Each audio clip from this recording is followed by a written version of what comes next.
আজ দুপুরবেলা স্নান করতে যাওয়ার সময় ভাবলাম এই জামা কাপড়গুলো ধুয়ে ফেলি। আমার ছোট্ট একটা ভিডিওতে তোমাদের অনেক অনেক ভালোবাসা। তোমরা সবাই কেমন আছো? আর জানো তো এই বেগুন গাছগুলো অনেক দিন আগে লাগানো, এই শীত গেল, শীতের আগে তখন একটাও বেগুন হয়নি, কিছু হয়নি, গাছ ছোট হয়েছিল। তারপরে এখন এই বর্ষার জল পেয়ে বেশ বড় হয়েছে গাছগুলো। আর হঠাৎ আজকে গাছের কাছে যেয়ে দেখি একটা বেগুনও হয়েছে। তো মা ভাবছিল গাছগুলো মানে কেটে ফেলবে, তো বেগুনটা দেখে আর কাটেনি, যদি হয়।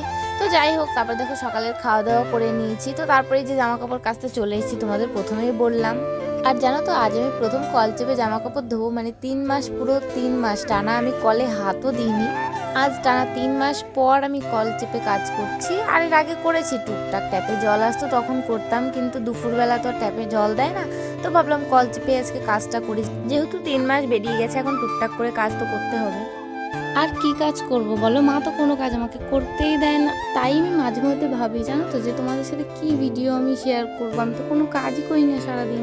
তোমাদের সাথে কথা বলতে বলতে আমার জামা কাপড় কাচাও হয়ে গেছে।